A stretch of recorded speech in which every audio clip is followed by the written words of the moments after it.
I rise in support of the National Redress Scheme for Institutional Child Sexual Abuse Amendment Bill 2021, which forms part of the initial response our government is taking to the final report, second year review, of the National Redress Scheme undertaken by Ms Robin Kruk AO. From the outset, I want to put on record my sincere thanks to the Minister in the other place, Senator Anne Ruston, for bringing this bill before the House and introducing it as the first tranche of amendments to the National Redress Scheme for Institutional Child Sexual Abuse Act 2018. The measures we are discussing here in this bill will ensure the scheme is survivor-focused and trauma-informed, and ultimately it will enable fairer outcomes for survivors and enhance the access of a survivor to redress. The changes in this bill aligns with findings of the independent review led by Ms Kruk, which heard directly from survivors, advocates and other stakeholders, and I thank them all for their engagement in the review process. Mr Deputy Speaker, recently I attended a dedication and memorial commemoration at De La Salle College in Malvern in my seat of Higgins. It was an incredibly moving service, dedicated to the lives of those who've experienced historical child sexual abuse and recognising forever the harm inflicted upon them. I'd like to thank De La Salle College for acknowledging and leading the way to ensuring victims of institutional child sexual abuse have been heard and respected. At that ceremony, we honoured and remembered those students who were victims of historical sexual abuse during their time at the college. It was incredibly difficult for the victims to be there, and they're incredibly brave souls to be there. But we also need to equally understand that De La Salle College has shown bravery in stepping forward to do the right thing by reparations for harms of the past. As a parent and as a paediatrician, it's appalling to think of children put into a situation where those that they are supposed to trust and respect have that stripped from them. They're essentially having their childhood stripped from them. And to listen to the events was an incredibly touching and moving experience. Recognising the past practices that put these students in harm's way is the first step in the process to healing, and I commend Principal Peter Houlihan and the wider De La Salle College community for their efforts in this regard. The victims have been traumatised, and the National Redress Scheme is one small way to help redress what has been a wrong of the past. And we are, as a federal government, are responding to these past injustices and want to ensure that the National Redress Scheme meets its goals to provide redress to these survivors of institutional child sex abuse in a timely and effective way. Approximately $490 million has been provided to survivors, with more offers being made each day. A total of 10,665 applicants have so far been received as of June, with 5,700 being finalised. The average payment amount is $84,743 per survivor. Importantly, 500 institutions have so far joined the scheme. Mr Deputy Speaker, as a member of the Joint Select Committee on implementation of the National Redress Scheme, I've heard firsthand the harrowing stories from survivors of institutional abuse. I'd like to thank the chair of this committee, Dean Smith, for so sensitively holding the inquiry and providing a space for both victims and advocates to safely express their experiences and what they would like to see change with regards to the redress scheme. As a government, we understand the enduring pain and trauma that survivors have had to experience and know how much more work needs to be done to ensure the success of this scheme. And I would like to say that for so many, it can be incredibly re-traumatising to have to re-experience and talk about these past experiences. We're committed to continual improvement of the scheme to ensure it is survivor-focused. This includes naming those organisations which have failed in their obligations to those survivors by not joining the scheme. Our federal minister responsible for this scheme, Minister Anne Ruston, has named these organisations publicly in order to get them on board. This is the right course of action and highlights her determination to put survivors of abuse first. And we've already committed to stripping recalcitrant institutions of their charitable status and denying them eligibility for Commonwealth grant funding until they join the scheme. This is right and proper.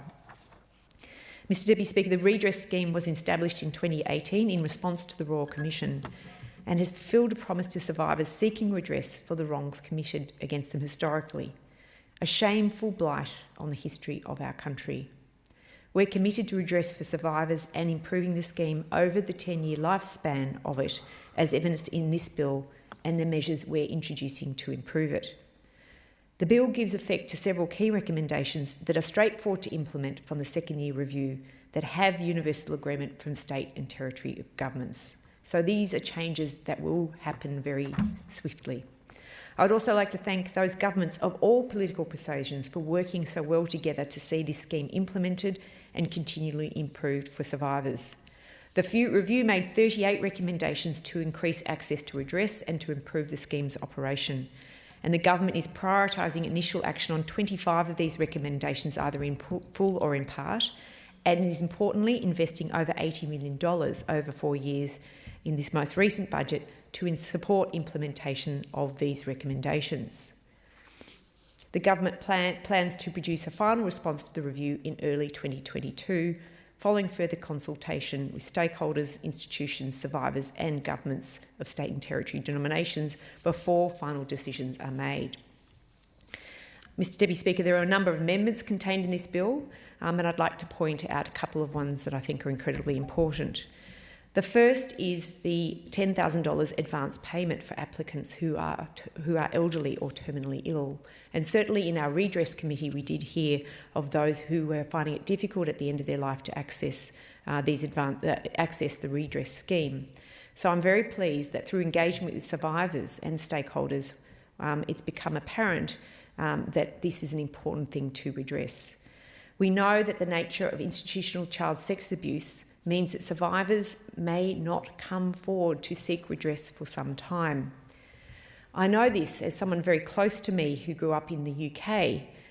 Took many, many years to understand that what he had experienced had actually been criminal. He'd been keeping it secret for so many years, and it was only at a school reunion returning to the UK that he found that his teacher had been jailed for 25 years.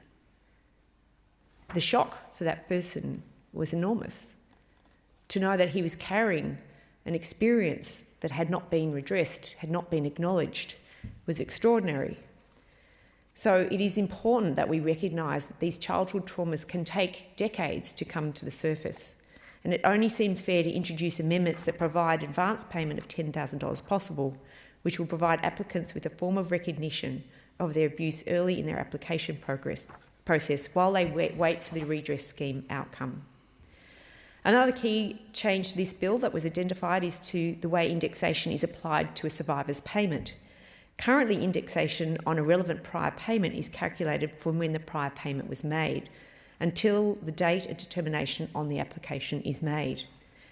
This will be changed so that the indexation is calculated up to the point a person submits their application, ensuring applicants are not unfairly impacted by the time it takes for their application to be processed.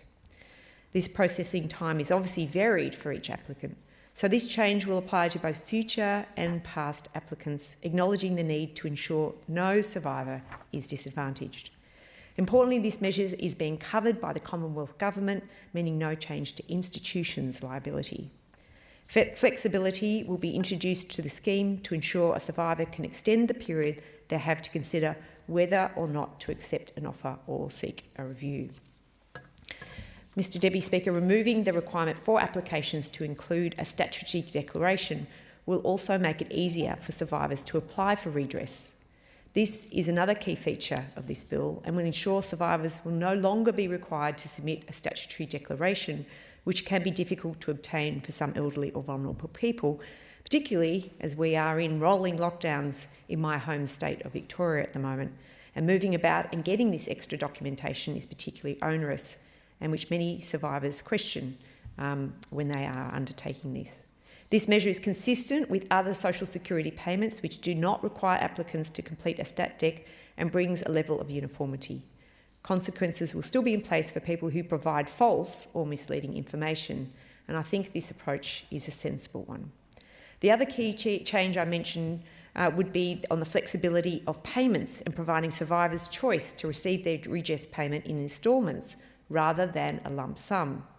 Now, this is something we did hear in our Redress Committee hearings, that survivors would like to have this change made, and this will give survivors control over their management of their finances, since financial autonomy is an incredibly important aspect of those who may have had controlling and difficult relationships in their younger and formative years. Mr Deputy Speaker, I would like to express my gratitude to Ms Cook and the Ministers' Redress Scheme Governance Board, which comprises ministers from the states and territories who have carriage for the redress scheme, for their support of the scheme. The board has agreed to the changes contained in this bill, and I thank them for their ongoing advocacy to improve the scheme for survivors of institutional child sex abuse. But I would lastly like to speak and to pay tribute to all of those survivors. Yours is a hurt that cannot ever fully be redressed. Your childhood has been robbed. I am deeply sorry. I know everyone in this House is very sorry for those that have suffered at the hands of institutions and perpetrators. And I'm very proud of the fact that this government and those in this House have supported the changes to make sure that we can go some way to redressing the wrongs of the past. I commend this bill to the House. Thank you, Mr Deputy Speaker. The question is that the amendment be disagreed to, and